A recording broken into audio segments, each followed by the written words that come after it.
these topics run into each other. Definitely, we have to start with this Kendrick Lamar concert 2 days in a row. Boy. And like I said, I've been outside. Really outside. So hold on. This for some context, DJ Natural, this guy right here, he was in the building in attendance. Did you go 2 nights? No, this night one. Okay, I was about to say this night one. Pockets is deep. So okay. I wanted to do 2 nights because I was watching Axe stream. And it's like, oh, the weekend's gonna pop out, blah, blah, blah. And I wanted to see the weekend still. So I went night 1 and then the weekend didn't come out. So like, okay, then maybe it's gonna come for night 2. Yeah. But I'm glad I didn't do it because I don't think any special guests. So give us an experience of what was going on inside of the venue. Specifically, so 2-part question. Yeah. 1, just give us a general of the experience itself. And how many Americans were in the building? Do me a quick favor while you're here and smash that like button so we can break the algorithm. And join the comment gang and subscribe. It's free. Okay. Okay, so I have to start a little bit before the event. Right. Because I was kind of on the fence on whether if I wanted to go. You know, but then like everyone was talking about, oh, the tickets are gonna be cheap. The tickets are gonna be cheap. So that I went on Ticketmaster. Yo, them tickets were not cheap, bro. I went on StubHub. I went, every website you could think of. Them tickets was not cheap, bro. What was the average price? Okay, I was in like the upper level. And like normally I do not do upper level. Like when I went to the Cartel show in Jamaica, we were right up front and center. But bro, for the upper level, it was like $2. Holy shit, man. It was like $169, I believe. And then like including taxes or whatever, but then they add some different fees. So it comes to like 180, something like that. Okay, regardless, $2 for the tickets. And then you're up there. I get to the stadium. I was a little bit late, but I wasn't really trying to hear Mustard set anyways, so we're good. Bro, as soon as I get inside, whoa. Oh, yesterday somebody whacked out my mural. And this is, okay, right when I got there, Kendrick just got on stage. This is the #1 track. So I got there just in time. Let's get to my seat. Bro, I'm scanning everywhere around me. I'm not gonna lie. I felt like I was at like a Klan rally or something, bro. I'm like, yo. So all I see is white faces, broski. So I'm just like, hey, there's enough white people here, Asian people, guys, girls, like people with their like couples, but the pace was filled. It was packed. There was a 1-2 black people with me, like not with me, but like around me, of course. Yeah. Because I put up Dolo, like I put up Dolo because it was like a last minute thing. Yeah. Pull up. There's like a 1 black thing behind me, but I'm not gonna lie, that's the only black person I seen around me. Bro? Was it really that not bad, but like that lacking of melanin in the building, bro? Like, yeah, I would say for like every 20, like 1 black person for every like 20 non-black persons. Did you guys have that mutual acknowledgement where you're like, yo, we're the only 2 black people here? No, we did. No, she just came and started dancing with me all night type thing. And we're not even together. Like, we're just dancing, but like, so. Black solidarity. Yo, the white people in the car are probably like, look at that black couple. They're so sweet. No, literally. But my rationale for that is, and there was a lot of black people there, but like, it's a whole stadium. And I know how black people are, you know what I mean? Yeah. Black people seen them ticket prices and they said, yo, Kendrick, we love you, bro, but we're not paying $2. So I can only imagine how much the ground level costs, you know what I mean? Yeah. And LeBron was on the ground, apparently. That was actually LeBron. I seen that video, but I'm like, I don't know if that was LeBron. There was video of LeBron here in Toronto dancing around, going crazy. That was actually him, man. Yeah. Okay, so, all right. So Kendrick's performing. The crowd is reacting, you know what I mean? Like, we're going off. Everything's good. At first, I thought people would more so be there for SZA rather than Kendrick. But I will say, when SZA came on, that's when the energy went down a little bit. Interesting. And I thought it would be the opposite. But I did notice, like, there was enough couples around me. So like as soon as SZA came on, that's when like the white guy they start sitting back in their chair. Yeah. Then their shorties are trying to. There was another black girl beside me, but her boyfriend was white, so I'm considering her white as well. That's a big claim. So okay, Kendrick. So the music, as far as like the crowd, they're more there for Kendrick. Yeah. I want to know as far as like certain songs, okay? Because the point of contention is the Drake disses, okay? And the way that people felt that Not Like Us, Euphoria, don't speak on the family, Crody. No. Were you in there like that? Don't speak on the family, Crody. Yo, I was singing bar for bar, word for word. Right here. Nah, you can get at me because no people try to get at me in my DMs after and stuff. But I'm like, yo, you're the next on the list that Drake's gonna call a goof in the DMs. No, literally. I'm like, yo, shout out to Drake, but like, I do not know Drake, bro. Like, I don't know him personally. You know what I mean? I have no involvement in this beef. I've been a fan of both of these people since high school. Yeah. When I said this on this podcast, when I went to the Yeezus tour, Kendrick opened up for Kanye, and then Kanye brought out Drake. And that was one of the greatest nights of my life. You know what I mean? So Kendrick and Drake, I'm a major fan of both of them. So even when OVO Fest, I'm going to be turning up the same way, you know, if he wants to do push-ups or whatever. But when Euphoria came on, craziness in there, bro. Insanity. Like, at first on the, you know how it's kind of like jazzy at the beginning? Even that part people are going off for. But then the beat gets crazier. Fortunately, I didn't hear nobody saying the N-word around me though, which is good. Yeah. But then I would say Not Like Us was definitely the climax of the night. It was the craziest moment of the night. When did that song come on? Because like obviously we weren't there. Like what part of the playlist did Not Like Us come on? Was that at the end? Yeah, it was at the end. At the end of the whole show? Not the direct end, but I would say, okay, it was like Act 1, where he just did like, he didn't do any diss tracks, I don't think. He just did like King Kunta and them type of tracks. He did that Whacked Out Murals, but I'm not sure if that's considered a diss track. Well, there's a Lil Wayne kind of diss in there, exactly. But not really. And then SZA comes out for a bit, and then when he comes out again, that's when he comes out with the Euphoria, blah, blah, blah. So then SZA, blah, blah, blah. And then towards the end, like I'd say it's the third last song. It's either the second last or the third last, but it's literally at the end of the show. So basically, once Not Like Us comes on, and we're another question: were you one of the people? Encore, encore, encore! Do it again, Kendrick. Say it again. No, I wasn't. I didn't want to hear Not Like Us again. I didn't need to hear Not Like Us again. But I also wasn't ready for the show to end. You know what I mean? So I'm like, if they keep running tunes, I'm not mad at it. Okay. But then the tune that they ran after, like they didn't need to, because they ended up with Gloria.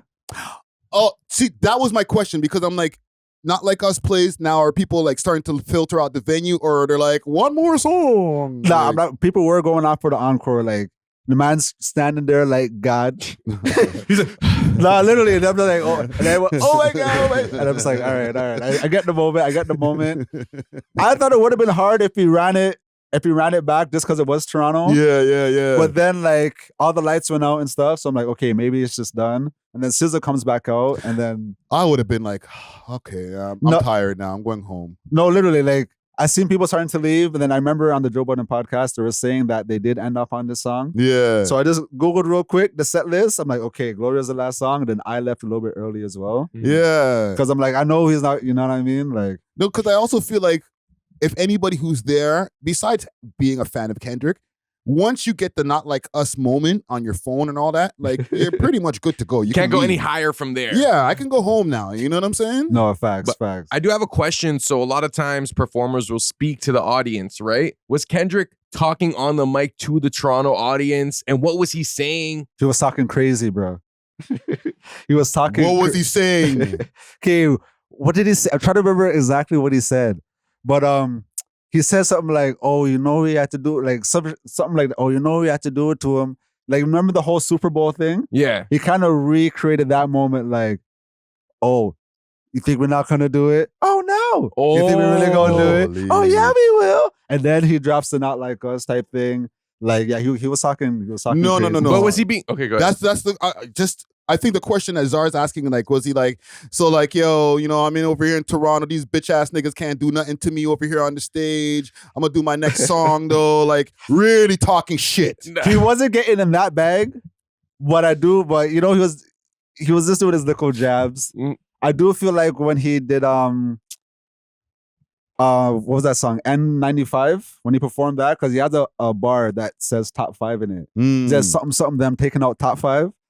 I feel like he specifically emphasized that bar, you know, just because like he wasn't specifically talking about top 5, but because it could correlate, he's like, yeah, let me get that off. But he wasn't like going off on some Ja Rule 50 Cent type thing. Well, my question was more so, was he praising Toronto? Was he being nice? Because here are all these thousands of people who paid to see you. No, he was. I went negative. Yeah, now you're gonna start throwing disses? No, definitely not. But what was he saying? Like he did say he kind of went through like his history every time he came to Toronto. He started off like Section 80 those times, then the Good Kid, Mad City tour, the Damn tour, the Mr. Morale tour, and then he kind of just went through every time how it got bigger and bigger each time, how Toronto has always been receptive to him. So like he did show love that way. So. Okay. So there was a few things that happened surrounding this, right? I did a news story that I dropped a couple of days ago from people when people are seeing this. But part of that news story was the events around it. Okay, so I'll show you this. Man even cut everything off. Man bought everything. He's a bitch. Lock off every. Okay, so that happened. I'm going to show you another clip here because that's top 5 for the people who are listening in the listening audience. That was top 5 at the Nobu Hotel trying to get in. People are trying to tell me that what I reported on him going home night 1 back to New York and then coming back, that might be false too. I heard that from academics and from Joe Budden. that's what they said he did? He went It's home reports. and It's came reports. home and It's came reports. It's reports. But yo, New York's only an hour away, bro. back. Like 45 minutes. I can't lie. If I'm only an hour away from my crib, I'd rather sleep in my crib than like a random place, you know? How many times have you been out? It's been like 3, 4 in the morning, and you're like, you know what? I'm just gonna go to my yard still. Although I could spend the night, I'd rather be in my own bed, my own comfort type thing. So even if we did do that, I'm not mad at that. Right? But that's a side story, right? Now, that whole thing with 5 being over at Inobu, there was responses also because these mans were in town talking crazy, pulling up on blocks, outside all weekend. There was a video of Mustard, or like a picture of Mustard ordering from New Ho King. Yeah, I saw that, yeah. Right? He didn't go inside, I don't think, man. I think he just ordered the food on Uber Eats or something, bro. Right? But one man who did go inside hit a J3. All right?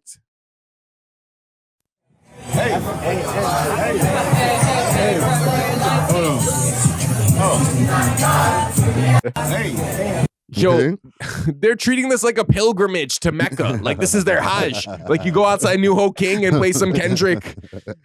Oh, no. man. Salute to New Ho King, the real winners, man. I do want to say Real talk. the Drake stands did go out sad this weekend. Bro. Yes. Because Yes. I was a little hungry before the Kendrick show. So I wanted to grab a slice of pizza before I went in. I was hoping you guys would be out there serenading us with Drake's lovely music before we went inside for the real show. But when I pulled up, I probably seen like 3 of them bros. They tried to page mans, but they were about to get jumped, bro. Page man, how? They were paging you? No, these like little Drake stands are trying to like page Kendrick fans. How? Like how? Already being aggressive, like, yo, what are you doing over here? Like They're being like violent energy? fake aggressive, like content aggressive, where they have their phones out type thing.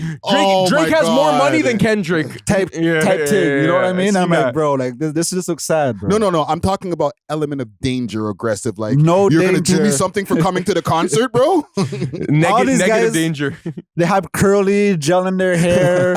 You know what I mean? I'm like, bro, go get a shawarma, fam. You don't need to be over here right now. The dog. mop top youths. I like. I'm not gonna lie. Kendrick show had all the white people and the Asians, but all the Arabs came out to support Drake. I'm not gonna lie. Not a best look for us, still. I'm not gonna lie, because I've seen all these Arab youths. But why are you guys riding for Drake? Because Drake goes a 1-2 Habibi line, and like I don't know, Arabs are so loyal to Drake. I He can't has lie. whole Arabic bars and stuff too. He man. rolls with Arabs. He rolls with some Arabs. He loves like shisha. Yeah. You know what I'm saying? But I don't know. What's the point? Like, I don't know. Drake's not going to fend for you like that. You know what I'm saying? There's no way. So That's what do you so gain from that? corny, I feel like what man man should have really did though. I feel like if 50 of them could have organized and bought like the front row or like get close enough, then maybe they could have made something happen.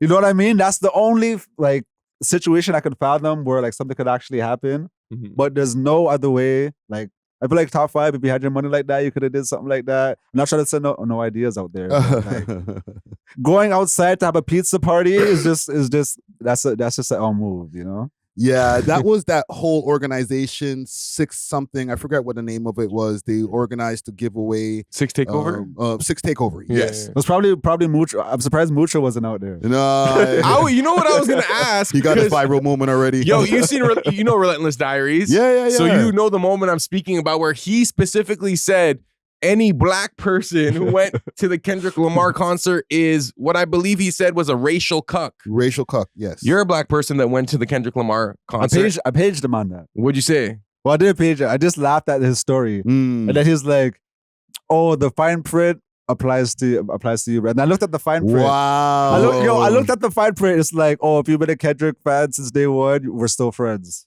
And I'm like, okay, the man put a fine print on it. But that doesn't mean okay, you guys are still friends. He still thinks you're a racial cuck. Wow. Yo, I rock with that pod still, but I didn't know about that take. Personally, I felt like I feel like it was like shock value for shock value. I don't know if he like really believes that you're like a racial cuck or Nah, he believes that, bro. He believes that. What does that mean, racial cuck? I thought it was a corny take, but just because I know him, he fully believes that in the sense of like, you don't have any pride, because he does believe anybody who was in that building does not have any pride for Toronto or for the city. But how is that racial cuck? That's more like cultural cuck. You know what I'm saying? Yeah. Racial makes it like a race thing. So and then he specifically went out of his way to say black people. Yeah. So he put the sauce on it though. He put some sauce on it. But thanks for watching. If you enjoyed this video, please make sure to check out these other videos on the screen and make sure to like and subscribe. We love hip hop.